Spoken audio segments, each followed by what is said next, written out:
What's up, guys? So, this one is more for people who've never been in trouble or for the youth, man. I really want you guys to hear this.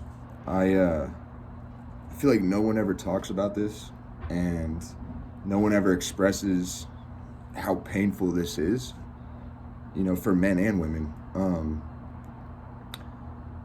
And that is losing your right to bear arms because of a shitty decision you make in your youth or young adulthood.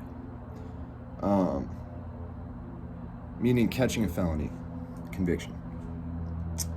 For those of you that don't know, I was a major heroin addict I tried it when I was 12, was completely strung out by the time I was 14 until I was 22. So 10 years, okay? 10 years of heroin addiction. And in those 10 years, I caught a couple fucking cases. One of them being a felony, a major one. I robbed a drug dealer with a BB gun in 2016 when I was strung out and I was withdrawing. Didn't think much of it. Stole a BB gun, called up a drug dealer, robbed him. Took some drugs. Didn't hit him, didn't hurt him. It was a BB gun, it wasn't a real gun. But I was arrested that same day, and I was charged with aggravated robbery with a real indoor simulated weapon, which has a sentence range of 10 to 32 years. I was charged with conspiracy to commit aggravated robbery with a real indoor simulated weapon, and I was charged with theft of a person.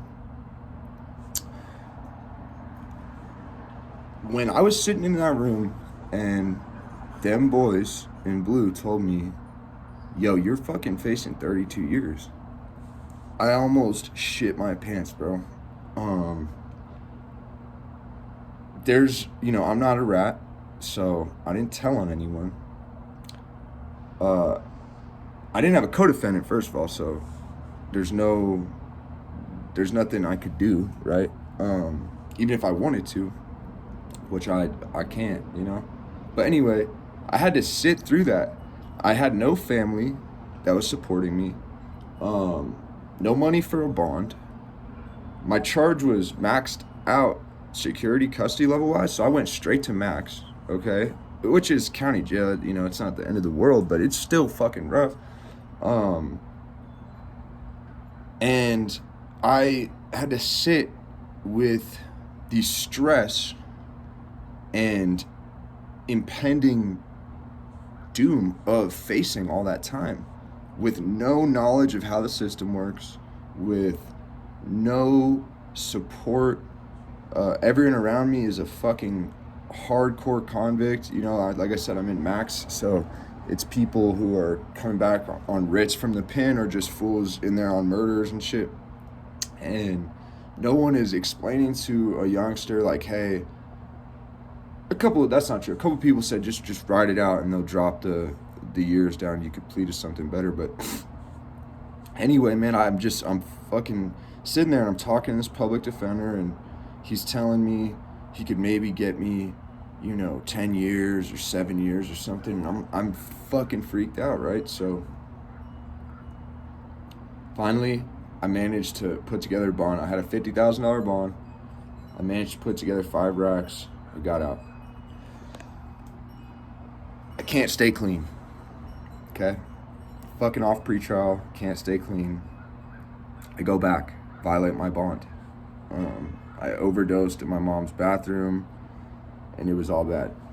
So, I just cannot stay clean, dude. And the whole time I'm just thinking in my head, how the fuck am I facing all of this time for robbing a drug dealer with a BB gun? I don't understand. This dude was selling drugs. He was selling pills, selling coke, selling fucking weed. It didn't make any sense to me.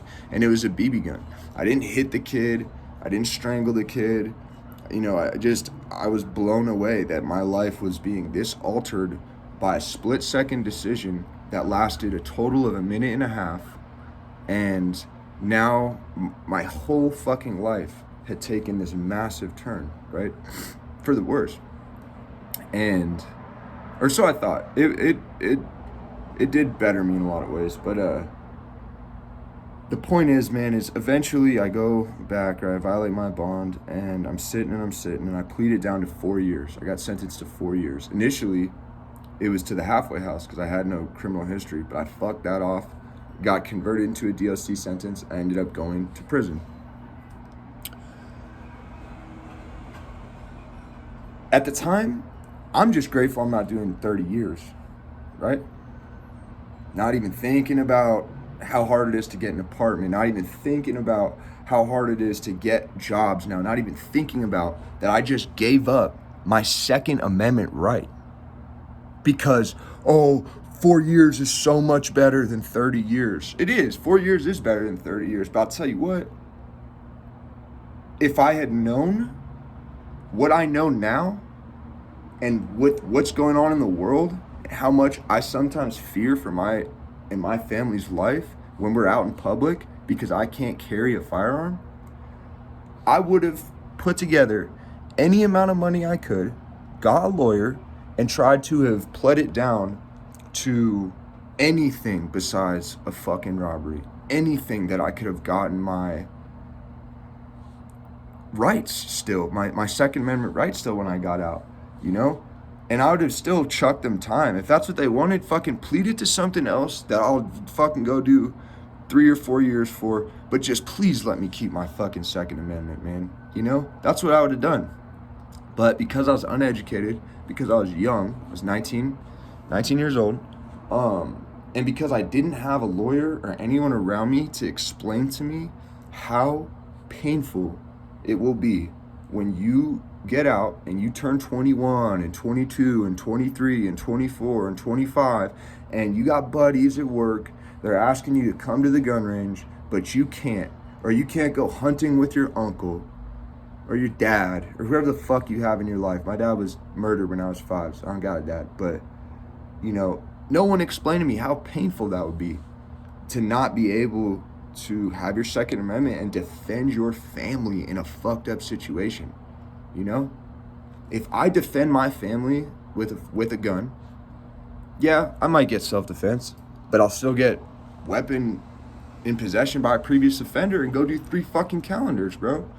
So it's just like I have to, the only way I can get my Second Amendment back, just so you know, if you are a felon or if you are in the streets tough and you're a kid and you think you're badass, the only way I could get my rights back now is if I get my civil rights restored first, right? So what that means is being able to vote, being able to attend jury duty, stuff of this nature, right? Stuff that you guys take for granted. You guys are pissed when you have to go to jury duty. If I got a fucking card in the mail that said I had to go to jury duty, do you know how fucking happy I would be? Because that's the first step of me restoring my rights. I would go to jury duty 5, 6, 7, 10 times a year, however the fuck. I would go once a week for a whole year if you needed me to, 2 years, whatever, to restore my rights, man. I'd pay someone 10 grand. I have to allocate bread towards other stuff right now. But either way, once you restore your civil rights back, then you pardon the governor. And then the governor has to restore your amendments that are taken. I think it's mainly just the right to bear arms though. But anyway, man, the point being is please think about the future. If you are in the streets and you have not gotten in trouble, if you're thugging out there, bro, with your, whoever, your friends, whoever's in your life that's, influencing you to act that way, if you're thugging out there, just remember, when you get out, you get a job, and your homie shows up, it's like, hey, bro, check it. I just got this fucking F&N 509 Tactical. You want to check it out?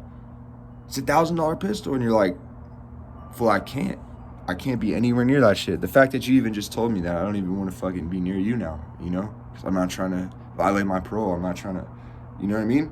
Or if you're dumb, you're gonna go check it out, get your fucking fingerprints all over it, and now you just touched a weapon on parole or whatever, you know? You gotta think like that now, homie. Just as something as simple as your homie at work that you helped build his fucking Mazda with, and or whatever, you know?